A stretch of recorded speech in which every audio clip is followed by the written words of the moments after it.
A new judge is overseeing the Missouri Attorney General's efforts to remove St. Louis Circuit Attorney Kim Gardner.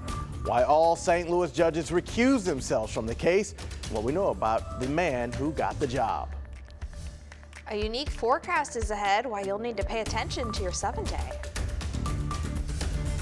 Nationwide support for the teen with life-changing injuries after a crash in downtown St. Louis.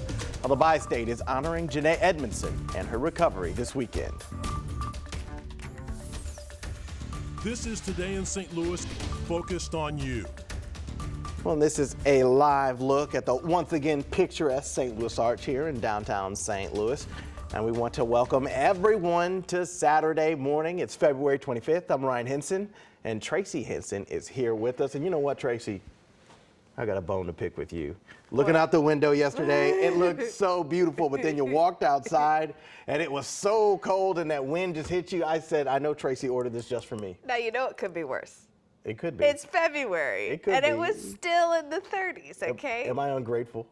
Yes, yes. Right. We have not had many cold snaps. Now today we're waking up to about 34 degrees outside. Winds are out of the west at just under 5 miles per hour. Through the rest of our day today, we are going to make it all the way up into the low 50s. So Ryan, I hope you like that a little bit more. It will be a pretty comfortable day out there. Good mix of sun and clouds. And then for tonight, we will turn cloudy at 39 degrees. Winds will be light. Our sunset, as you've noticed, it's getting a little later each and every day. It's coming in around 5:50 now. Now, coming up in the 7-day forecast, we've got a lot to talk about. We have some very unique temperatures in our 7-day that I'll have to explain.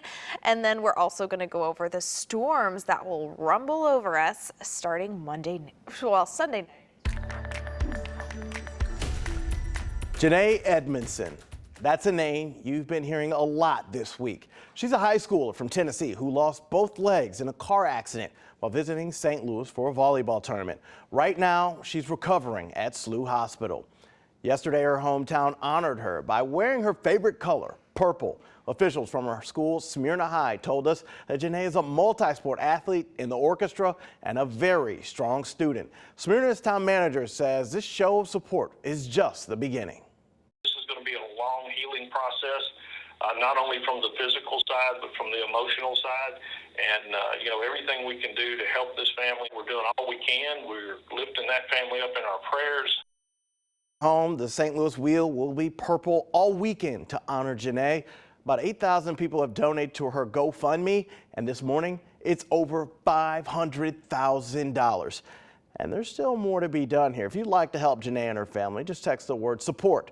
Text it to 314-425-5355. The crash that changed Janae's life happened downtown near 11th and St. Charles Street. She and her family were only visiting, so those who live downtown or work there are growing even more frustrated and concerned with dangerous driving in the area. Our Robert Townsend spoke with residents about the changes they want to see and checked if police were adjusting how they patrol.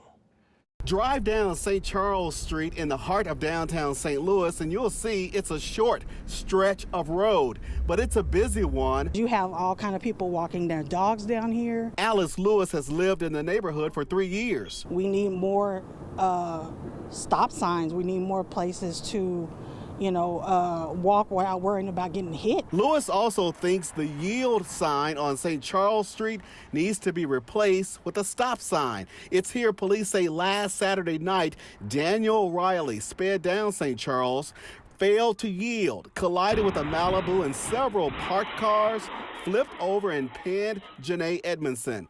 All that before his car flipped over on its roof and slid down the street.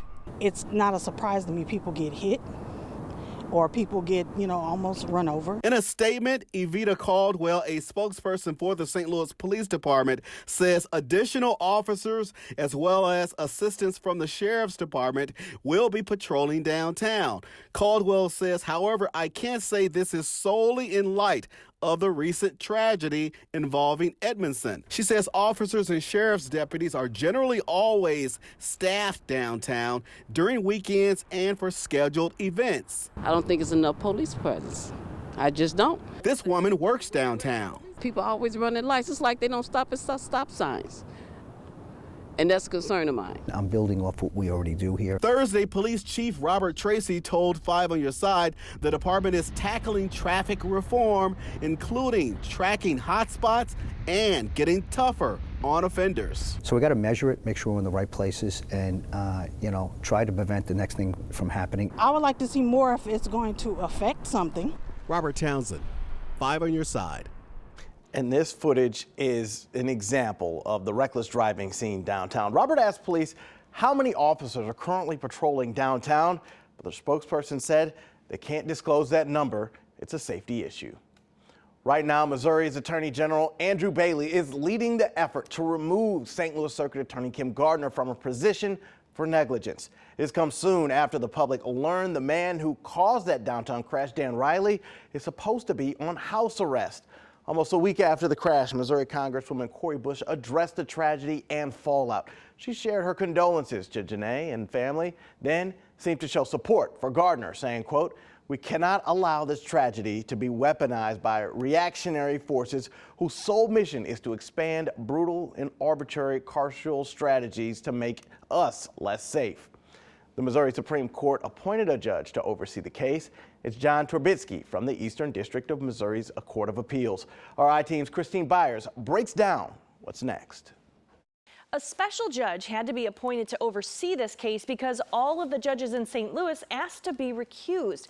That's because all 31 of them agreed that they could be called as witnesses to some of the allegations against Gardner. So here's what we know about the man who just got the job. Turbitsky graduated from St. Louis University Law School 10 years ago. He clerked for a Missouri Supreme Court judge before going into private practice, and Governor Mike Parson appointed him to the Missouri Court of Appeals in 2021. He's also a St. Louis native. In 2018, Missouri Lawyers Weekly named him an up-and-coming honoree. He told the publication he would likely have become a teacher or a journalist had he not become a lawyer. In his order, Missouri Attorney General Andrew Bailey asked that Gardner be immediately suspended from office until the case can be decided. Turbitsky did not enter any decision on that as of close of business today, and no hearings have yet been scheduled. For the I-Team, Christine Byers, 5 on Your Side.